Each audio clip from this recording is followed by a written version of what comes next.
오늘 말씀은 잠언 4장을 보겠습니다. 잠언 4장 23절 말씀.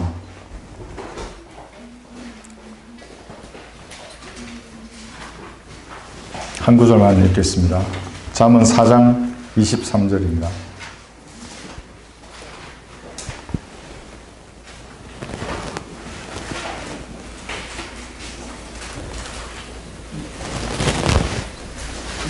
제가 읽겠습니다.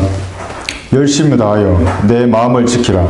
이는 삶의 문제들이 거기서 나옵니다. 내 마음을 지키라. 내 마음을 지키라는 제목으로 말씀을 전하겠습니다. 기도하겠습니다. 내 마음을 지키라.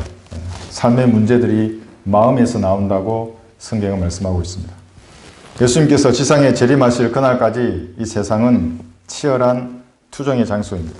영적이든 물리적이든 싸움을 하는 싸움의 장소가 이 세상입니다.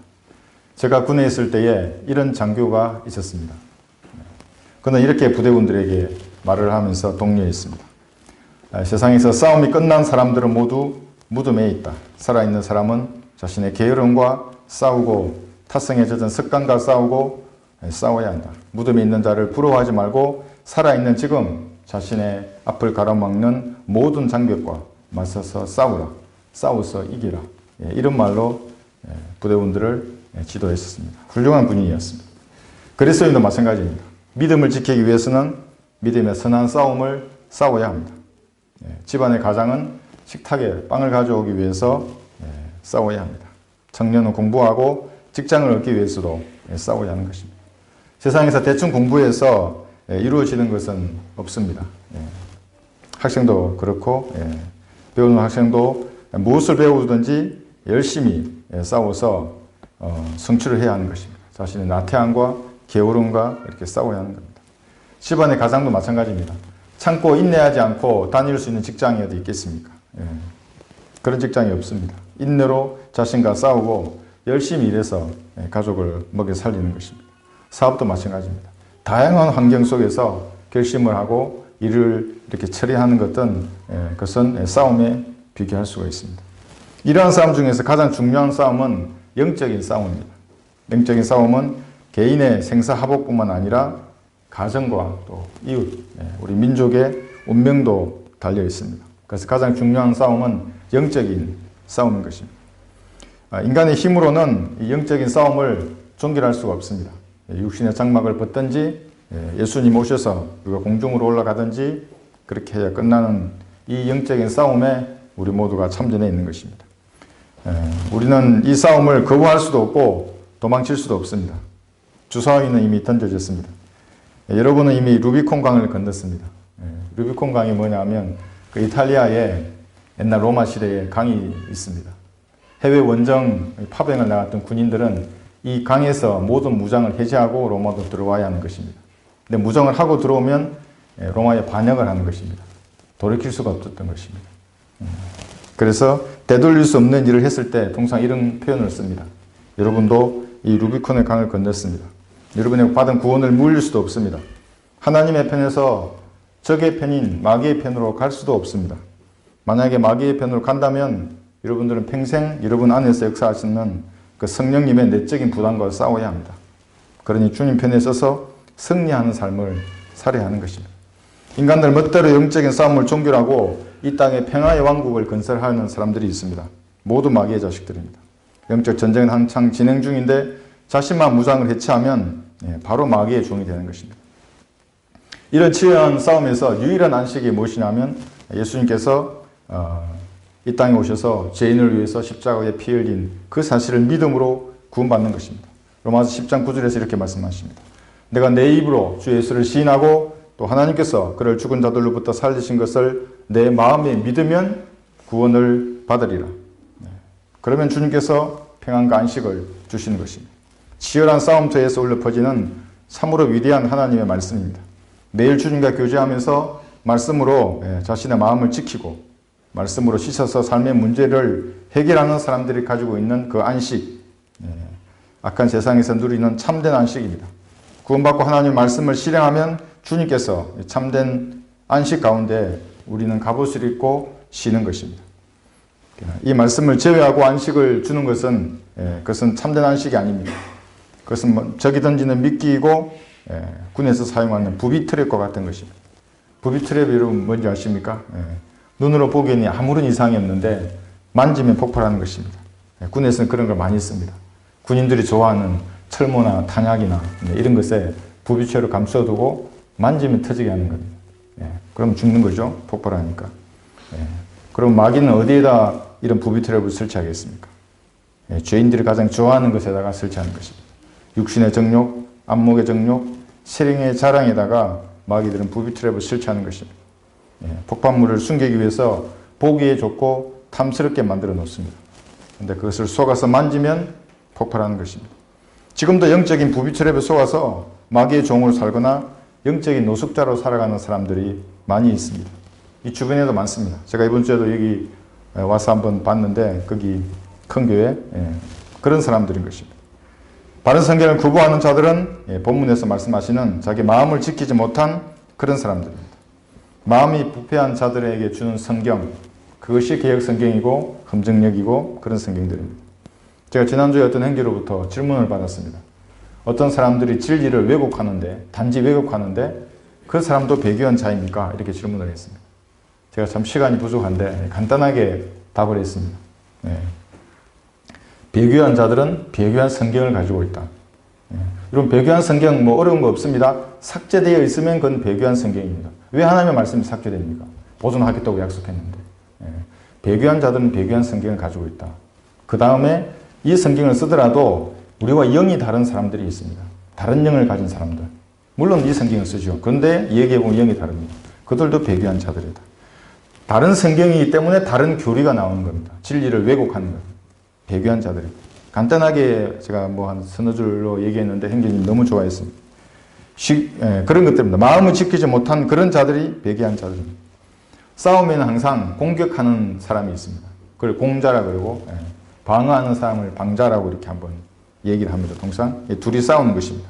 근데 공격하는 사람들은 이 방어하는 자에게 아무데나 공격하지 않습니다. 자산이 제한되어 있기 때문에 골라서 공격하는 것입니다. 그게 뭐냐면 방자의 중심을 공격합니다. 그러면 전쟁이 끝나는 것입니다. 그래서 싸울 때는 이런 자를 조심해야 됩니다. 아주 똑똑한 자이기 때문에. 마귀가 그런 자입니다. 여러분이 조금 영적으로 성장하면 내버려 둡니다. 성장하는 동안. 그리고 지켜보고 있습니다. 여러분의 중심이 식별되면 그때 공격하는 것입니다. 그대로 다시 공격해서 영적인 악의로 만들어버립니다. 영적 악의가 되면 계속해서 누군가의 보살편을 받아야 됩니다. 누군가의 기도의 힘으로 살아야 되고 자꾸 배려받는 것입니다. 어디 가서 은혜의 복음을 담대히 전하지 못하고 이 성경을 제대로 펴지 못하는 그런 영적 악의로 살게 하는 것입니다. 중심을 공격하는 것입니다. 그럼 방어하는 사람은 어떻게 했습니까? 모든 것을 방어할 수는 없습니다. 세상 전쟁이든 영적인 전쟁이든 사업이든 마찬가지입니다. 모든 걸 다 방어할 수는 없습니다. 내 자산이 제한되어 있기 때문에 그렇습니다. 방자는 내 중심을 우선 보호해야 됩니다. 가장 중요한 것. 우선 보호하고 여건이 되면 다른 것들을 보호하는 것입니다. 그러다가 공격하는 사람의 중심을 내가 식별한 다음에 역습을 해서 공자의 중심을 파괴하는 것입니다. 내가 마귀의 세력의 중심을 파괴하는 것입니다. 때로 내가 방어할 수 있습니다. 가만히 보면 마귀의 세력이 보이고 그들의 중심이 보이면 내가 기도로 그걸 파괴하는 것이고 어떨 때는 말씀으로 파괴하는 것입니다. 이게 이제 싸움의 기본적인 원칙들인 것입니다. 공격을 하든지 방어를 하든지 자신의 중심을 방어하고 중심을 공격해서 파괴하는 쪽이 승리하는 것입니다. 사업이든 영적 전쟁이든 세상 전쟁이든 개인과의 다툼이든 마찬가지입니다. 그래서 여러분 누군가를 만나서 내 중심을 식별하려고 하는 사람이 있으면 조심해야 됩니다. 아군이면 상관없지만 언제 적이 될지 모르기 때문에 중심은 하나님께만 보여야 하는 것입니다. 세상 전쟁이든 영적인 전쟁이든 그런 것입니다. 여러분의 대적 마귀도 우리의 중심을 공격하려고 지금도 노력하고 있습니다. 중심이 파괴되면 마귀가 승리하기 때문입니다. 평생 성장하지 않는 영적 악의로 만들 수 있기 때문에 마귀들은 계속해서 중심을 노리고 있습니다. 그렇다면 여러분의 중심은 어디입니까? 마귀가 노리는 그 중심은 어디입니까?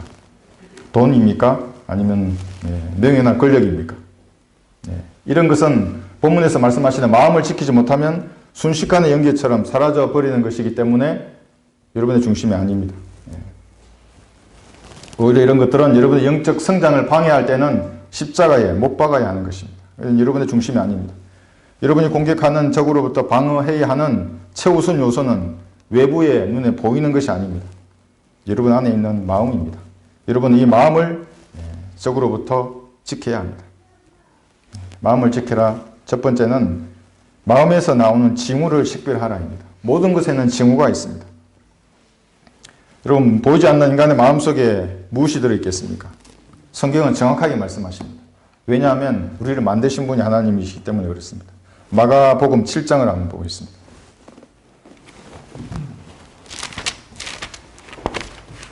사람들은 오늘도 양복 입고 거룩한 척 앉아서 예배를 드릴 것입니다. 제도화된 교회들. 그러나 주님은 그들의 마음을 보십니다. 마음에 어떤 것이 있는가? 마가복음 7장 21절 보시면 23절까지 마음에 대해서 적나라하게 하나님께서 기록해 놓으셨습니다. 21절로 23절.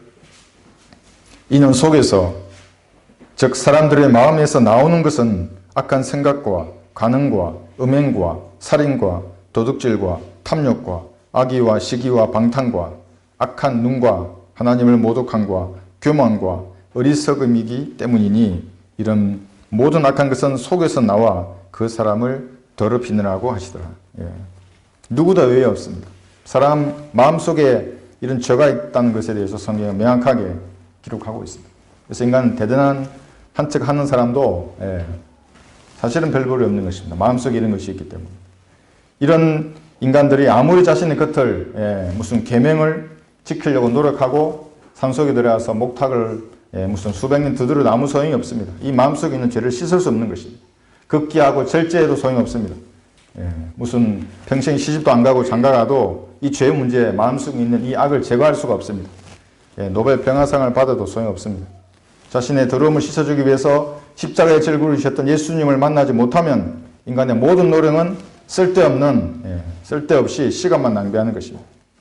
인간이 자신의 마음을 지키지 못하면 이런 것이 밖으로 나와서 자신을 더럽히는 것입니다. 입으로 나오고 몸으로도 포출됩니다. 그래서 성경은 마음을 이렇게 말씀합니다. 마음은 만물보다 거짓되고 심히 악하니 누가 그것을 알 수 있으리요. 이 구절을 가지고 안식교인들이 직접 저에게 얘기했습니다. 마음이 이렇게 더러운데 어떻게 예수님 영접할 수 있어? 근데 이 구절은 예수님 영접할 수 없다는 구절이 아니라 오히려 인간은 이런 어둠이기 때문에, 이런 악으로 가득 차 있기 때문에 빛이신 예수님을 영접하라는 말입니다. 성경을 모르는 자들이 그렇게 얘기하는 것입니다. 장로교인도 마찬가지입니다. 이렇게 어둡기 때문에, 타락했기 때문에 예수님 영접할 수 없다는 모든 것들은 마귀의 교리인 것입니다. 요한복음 8장 12절에서 예수님 이렇게 말씀하십니다. 그때 예수께서 다시 그들에게 말씀하시기를 나는 세상의 빛이라 나를 따라오는 사람은 결코 어둠 속에 다니지 아니하고 생명의 빛을 얻으리라고 하시더라. 빛이신 예수님을 만난 사람은 이런 마음속에 있는 어두움을 몰아낼 수가 있습니다. 육신의 힘이 아니라 성령께서 주시는 능력으로, 기도와 말씀으로 마음속에 있는 악을 몰아낼 수 있는 것입니다. 마태복음 15장에서도 이렇게 말씀하십니다. 19절에서 20절까지. 마음에서는 악한 생각과 살인과 간음과 음행과 도둑질과 거짓 증언과 모독이 나오느니라. 이런 것들이 사람을 더럽히는 것이며 씻지 않은 손으로 음식을 먹는 것은 사람을 더럽히지 아니하느니라. 마음의 실상이 이렇기 때문에 마음을 지켜야 하는 것입니다. 마음을 지키지 못하고 되는 대로 밖으로 드러내면 이상한 삶을 사는 인간이 되는 것입니다. 내 마음 먹었다고 해서 그것을 그대로 드러내서는 안 됩니다. 어떤 것은 지켜야 하는 것입니다. 그 마음을.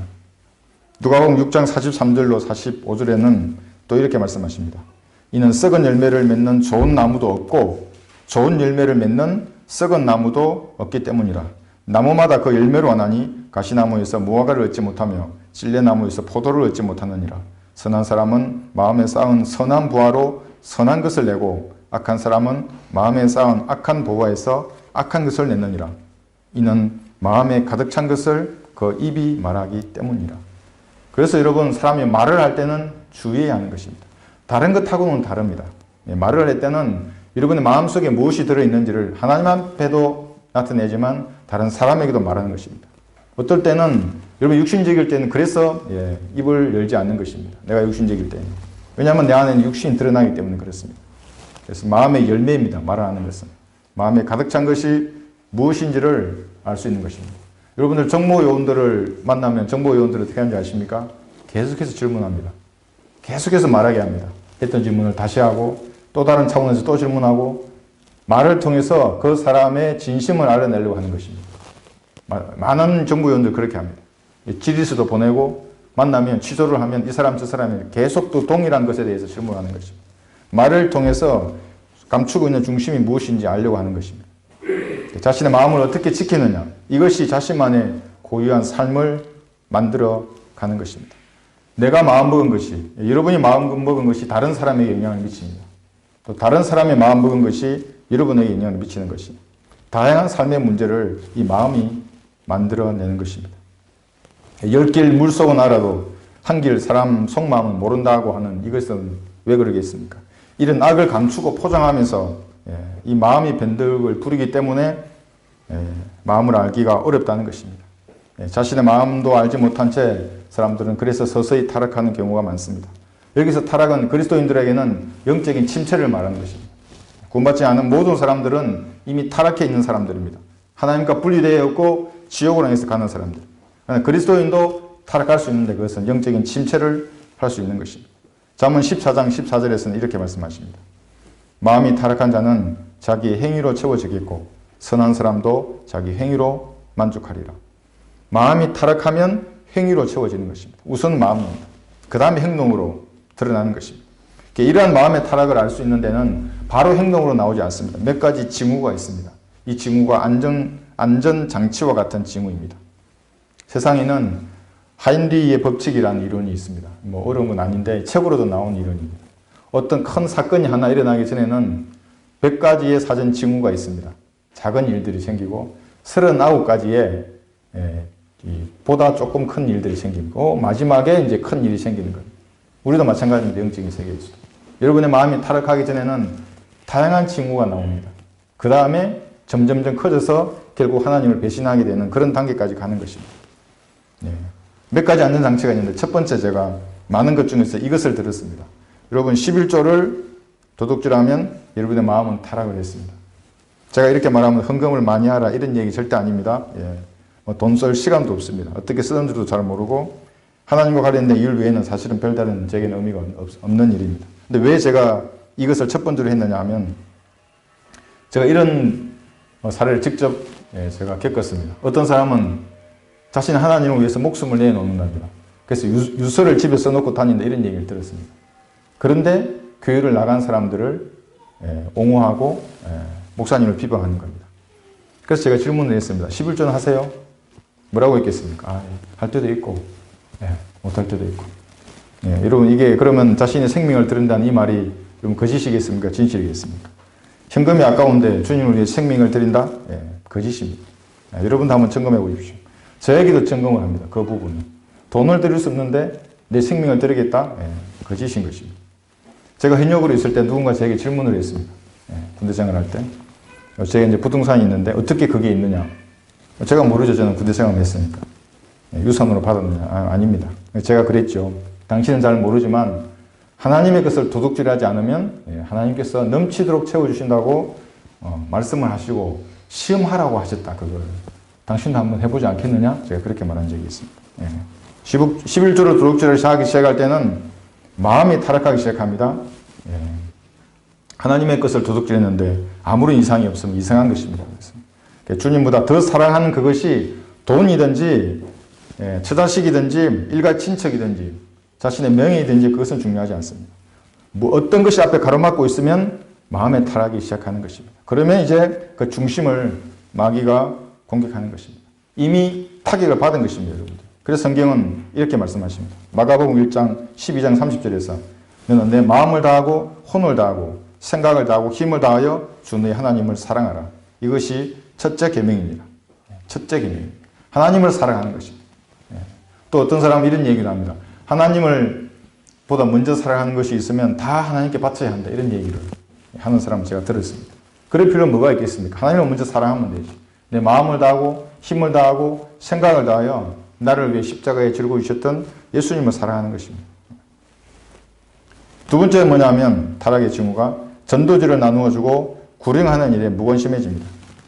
그리스도인들은 열심히 일합니다. 직장에서. 누가 보든지 보지 않든지. 왜냐하면 양심에 하나님이 계시기 때문에 하나님이 욕보일 수 없는 겁니다. 그러니까 열심히 일합니다. 그 사장이 보든지 보지 않든지, 내 상사가 보든지 보지 않든지. 그런데 이제 기회가 되면 전도지를 나누어 주는 일에 관심을 가져야 하는 것입니다. 퇴근 후에 할 수도 있습니다. 나누어 주는 것이 조금 어려우면 놔둘 수도 있습니다. 직장이나 직장 밖에서. 식당이나 마트나 택시나 버스나 도서관이나 공원이나 등산이나 어디서나 전도지를 놔둘 수 있습니다. 여러분, 코팅된 전도지는 물에 젖지도 않습니다. 비가 오는 날에는 더 반짝입니다. 더 죄인들의 관심을 끄는 것입니다. 그렇게 해서 관심을 가지는 것입니다. 주는 것이 부담되면 그냥 놔주셔도 되는 것입니다. 우리가 사람들의 멸시하는 것에도 불구하고 왜 그러면 이런 전도지를 나눠주고 그렇게 하는 것입니다. 그것은 하나님의 능력이 되기 때문입니다. 고린도전서 1장 18절에서 이렇게 말씀하십니다. 십자가를 전파하는 것이 멸망하는 자들에게는 어리석은 것이지만 구원을 받은 우리에게는 하나님의 능력이라. 하나님의 능력입니다. 그것이 성령님만이 하나님의 능력이 아닙니다. 전도지 한 장을 나누어주고 복음을 전파하는 그것이 하나님의 능력입니다. 자신의 십자가에 못 박인 것으로 여기고 복음을 주는, 전도지를 주는 것입니다. 그때 하나님의 능력이 여러분께 함께 하는 것이고 하나님의 능력이 여러분이 되는 것입니다. 그리고 우리가 복음을 전할 때 내가 지금 전하는 내 입술의 말을 믿으면 구원을 받는다는 것입니다. 이 말이 능력인 것입니다. 여러분이 놓아주는 그 전도지 한 장이 능력이 되는 겁니다. 위하신 하나님의 능력이 그 전도지 한 장에 모아져 있는 거예요. 그래서 전국에서 이 전도지를 알고 이제 전화로 구매해서 이렇게 복음을 전하려고 하는 그분들의 그 열정이 저에게는 큰 도전이 되고 힘을 얻게 하는 것입니다. 그런데 이제 이런 일에 별다른 관심이 없거나 해야 한다는 아무런 부담이 없다. 그러면 이제 마음의 이상의 징후를 보이는 것으로 생각하고 여러분의 마음을 이제 지키셔야 합니다. 세 번째 징후는 뭐냐면 하늘나라에 가는 소망이 점점 줄어듭니다. 제가 수요일 날 오후에 차를 타고 철원으로 오는데 자유로를 이제 지나서 이제 북쪽으로 이제 오게 되면 하늘이 얼마나 아름다운지 몰랐습니다. 파란 하늘에 구름이 낀 조금 구름이 있는 그런 남해에서나 볼 수 있는 그런 하늘을 제가 봤습니다. 여기. 오랜만에 보는 하늘이었습니다. 무슨 마음이 들겠습니까? 저 구름 속으로 끌려 올라가는 그 소망이 제 가슴 속에 밀려왔습니다. 그것이 하늘나라에 가고 있다고 하는 그런 소망인 것입니다. 세상 사람들은 세상에 주는 이 행복에 취해서 한 500년 행복하게 살고 싶어 합니다. 하늘나라는 때가 되면 가고 지금의 세상에서 그냥 즐겁고 행복하게 사는 것을 모토로 여기면서 살아갑니다. 그러면서 점점 TV 프로그램을 보는 시간이 늘어나고 세상 친구들과의 모임이나 그들의 관심에 이제 마음을 뺏기고 그렇게 살아갑니다. 세상에서 영원히 살 것처럼 살아갑니다. 그러나 우리는 눈을 들어서 우리가 올라가 하늘나라를 바라보아야 합니다. 히브리서 11장 16절을 보겠습니다. 여러분의 본향이 어디입니까? 눈을 들어서 쳐다보아야 합니다. 히브리서 11장 16절에서 이렇게 말씀하십니다. 저는 이 파란색 하늘하고 구름이 어우러진 좋아합니다. 히브리서 11장 16절. 이제 그들이 사모하는 것은 더 좋은 본향 곧 하늘에 있는 것이라. 그러므로 하나님께서는 그들의 하나님이라 불리는 것을 부끄러워하지 아니하시니 이는 그들을 위하여 한 도성을 예비하셨습니다. 예수님께서 2000년 동안이나 예비하신 이 아름다운 도성, 우리의 마음이 그곳에 가 있어야 하는 것입니다. 이 소망이 줄어들면 안전장치에 걸린 것입니다. 여러분의 마음을 지키셔야 합니다. 하늘나라가 희미해지고 이 세상이 또렷해지면 이상 징후를 보이고 있는 것입니다. 여러분의 시선을 땅으로 쳐다보게 만드는 그게 무엇인지 모르겠지만 가감하게 버려야 합니다. 하늘나라를 바라보아야 합니다. 그래서 마음을, 중심을 온전히 지켜야 하는 것입니다. 주의 규례로 내 마음을 온전케 하소서. 그래 하시면 내가 수치를 당하지 아니하리. 그리스도인으로서 살아갈 수 있는 것입니다. 마음을 지키라. 두 번째, 마음의 전장에서 승리하라입니다. 누가복음 9장 23절에서는 예수님께서 이렇게 말씀하십니다. 또 그들 모두에게 말씀하시기를 누구든지 나를 따라오려거든 자기를 부인하고 날마다 자기 십자가를 지고 나를 따르라. 왜 예수님께서 자기를 부인하고 십자가를 지고 따르라고 말씀하시겠습니까? 왜냐하면 여러분의 마음속에 어떤 영역이 십자가에 못 박히지 않은 영역이 있다 그러면 즉시 마귀가 그것을 공격하기 때문입니다. 그것이 마귀가 포착한 중심입니다. 그것은 마귀가 예측을 하는 것입니다. 아, 저 사람은 저 부분을 아직 십자가에 못 박지 않고 마음속에 죄악을 품고 있구나. 마귀가 정확히 예측하고 공격하기 때문에 자기를 부인하고 십자가를 치고 따르라고 하는 것입니다. 마음은 싸움이 일어나서 승자와 패자가 발생하는 무서운 전장입니다. 삶의 모든 문제가 마음에서 발생하고 마음속에 있는 것이 밖으로 표출되면 이제 다른 사람들하고 갈등이 일어나는 것입니다. 최소한 다른 사람에게 피해를 주지 않으려면 밖으로 이러한 악이 드러나지 않도록 해야 합니다. 그러나 마음먹은 것이 밖으로 드러나지 않더라도 마귀는 여러분의 마음속을 정확히 예측해서 금지된 것을 하고 싶어하는 그런 정욕을 일으키는 것입니다.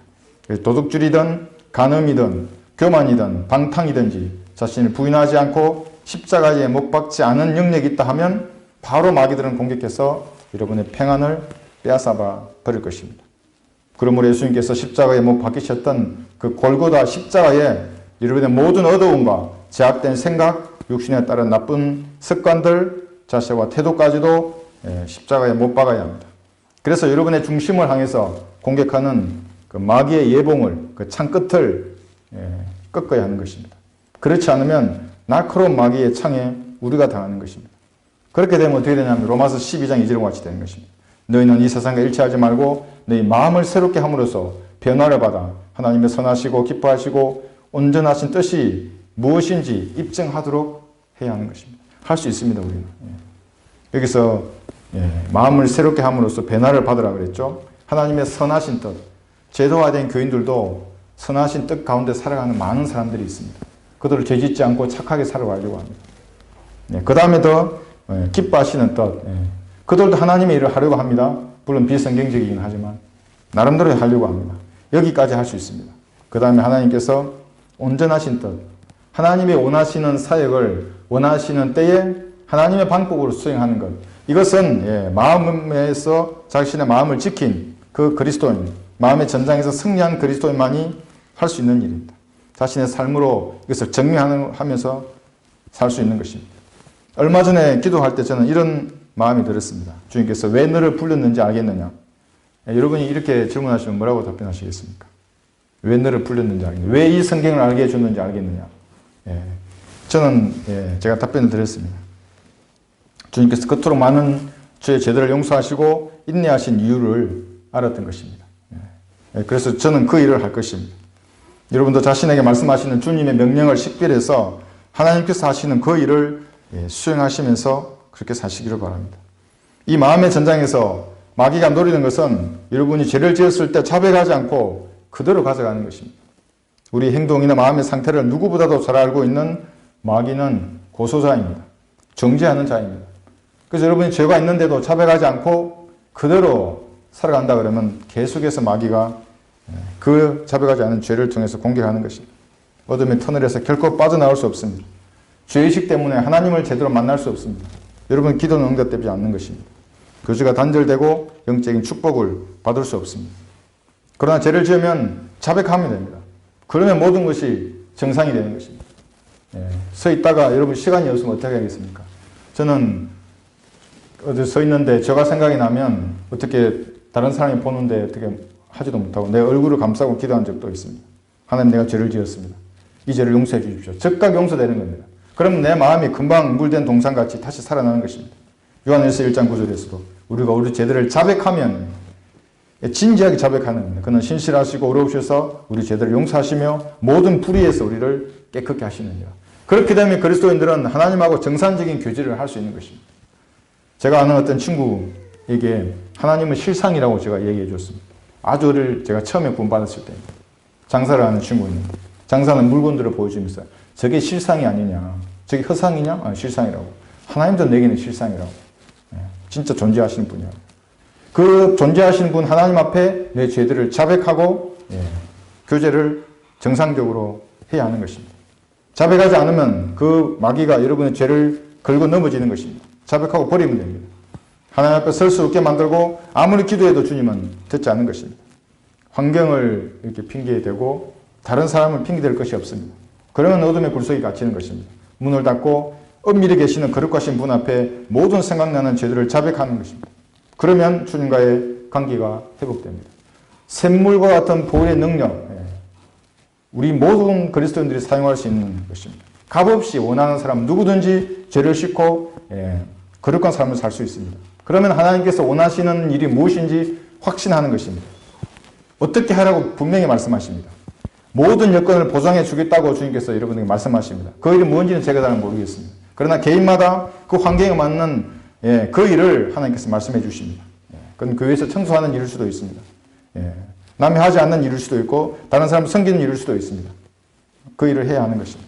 내 마음을 감찰하시는 하나님께 죄를 자백하고 나를 사랑하시는 거룩하신 하나님께 통회하는 마음으로 가까이 가면 주님께서 받아주시고 우리의 마음을 정결케 하는 것입니다. 그러면 눈이 벌써 달라집니다, 여러분. 제가 목사님 뵐 때 가장 좋은 게 그럽니다. 눈이 반짝반짝하십니다. 그 연세가 있으신데도 불구하고 하나님과 교제한다는 것을 바로 알 수 있습니다, 그리스도인들은. 세 번째, 마음을 지키라. 여러분, 마음의 정원을 갖고 오야 합니다. 마음의 정원. 성경에서 처음 마음이라는 단어가 사용될 때는 비통한 마음으로 사용되었습니다. 창세기 6장을 보겠습니다. 우리 첫언금의 법칙에서 아마 들어보셨을 것입니다. 창세기 6장 5절에 보시면 5절에서 6절까지 이제 여기에 처음으로 마음이라는 단어가 등장합니다.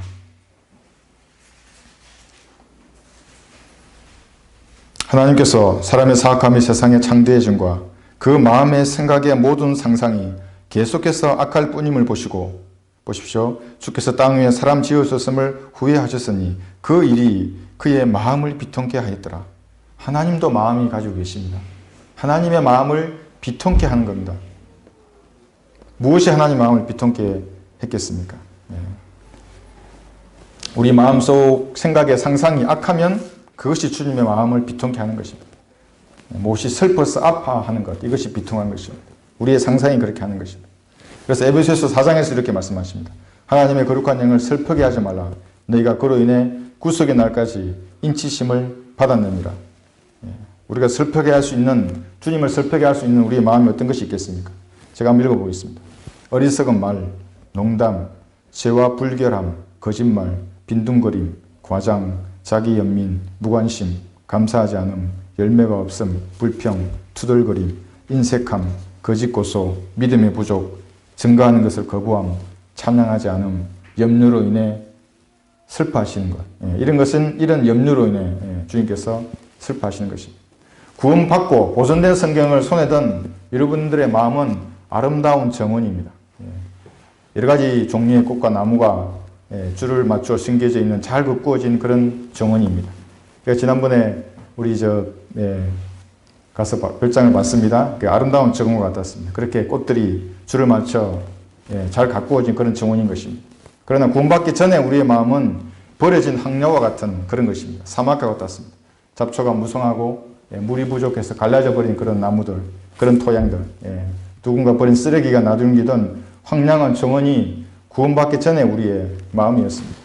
마귀가 뛰놀던 놀이터였습니다. 그러니까 예수님 영접하는 순간에 아름다운 정원과 같은 마음을 받은 것입니다. 우리 안에 새 사람이 생긴 것입니다. 그러므로 예전과 같이 쓰레기가 나둥기던 그 황량한 마음을 만들어서는 안 됩니다. 에베소서 4장 22절에서 27절까지 이렇게 말씀하십니다. 이전 행실에 관해서는 티만의 욕망에 따라 썩어진 옛 사람을 벗어버리고 너희 생각의 영안에서 새롭게 되어 하나님을 따라 의와 참된 거룩함 안에서 창조된 새 사람을 입어라. 새 사람 이름 예수님입니다.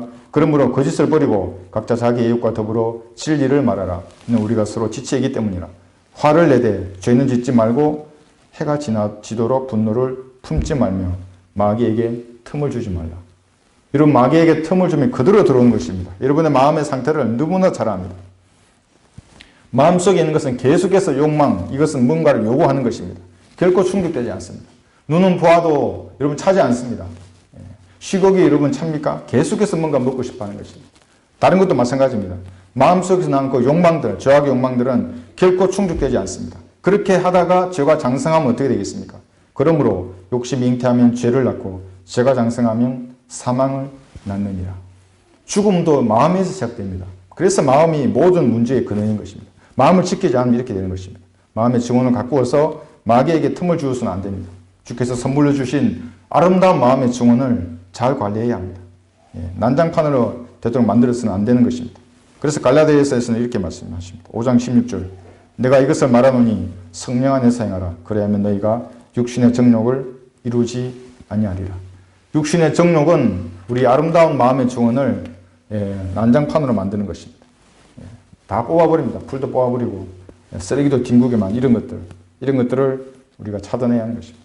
근데 이것은 무슨 계명을 써놓다거나 무슨 하지 않겠다고 맹세하고 뭐 각오를 다지고 이런 것은 불가능합니다. 어떻게 하면 육신의 정욕을 이길 수 있는 것입니까? 이 새 성품이 육신의 정욕을 압도하도록 만들어야 되는 것입니다. 우리를 그것은 성령 충만이라고 이렇게 말하지 않습니까? 그러면 마음의 아름다운 마음으로 바뀌는 것입니다. 성령 안에서 기도하고 찬양하고 하나님께 주시는 확신대로 행하면 육신의 정욕을 이길 수 있습니다. 제가 그걸 너무나 잘 알고 있습니다. 결코 이길 수 없습니다. 계속해서 끊임없이 마음에 있는 이 육신은 새로운 정욕들을 원하는 것입니다. 그러나 기도하고 찬양하면 이런 것들은 다 없어져 버립니다. 하나님 나라를 소망하게 되는 것입니다. 결론을 맺겠습니다. 이 세상은 어떤 행태로든지 싸우는 장소입니다. 적은 항상 여러분의 중심을 공격하려고 합니다. 여러분의 중심은 마음입니다. 삶의 문제가 나오는 마음을 적의 공격으로부터 지키지 못하면 우리는 영적인 전쟁에서 패배하는 것입니다. 그러나 마귀들이 아무리 교묘하게 공격하더라도 우리가 마음이 타락했다는 여러 가지 징후를 식별할 수 있습니다. 그러한 징후가 식별되면 지체하지 말고 주님 앞에 나가서 자백하고 다시 회복하는 것입니다. 빠를수록 좋습니다. 마음은 전장입니다. 이 전장에서 승리한 사람만이 그리스도의 군사로서 주님의 명령을 식별하고 그것을 수행할 수 있습니다. 평생 가도 주님이 자기에게 무엇을 원하는지 모르다가 그렇게 영적인 아기로 살다가 하나님 앞에 갈 수도 있습니다. 그러나 그것을 식별해서 그것을 시행하는 것입니다. 아직 십자가에 못 박지 않은 영역, 그것이 있다면 지금이라도 십자가에 못 박고 마음의 전장에서 승기를 잡아야 합니다. 여러분의 마음은 아름다운 정원과 같습니다. 보존된 이 말씀으로 물을 주고 보존된 말씀대로 열심히 일해서 정원을 아름답게 가꾸어야 합니다. 마귀의 놀이터로 만들어서는 안 되는 것입니다. 여러분의 마음을 지켜서 주님께 칭찬받는 그리스도인이 되시기를 바랍니다.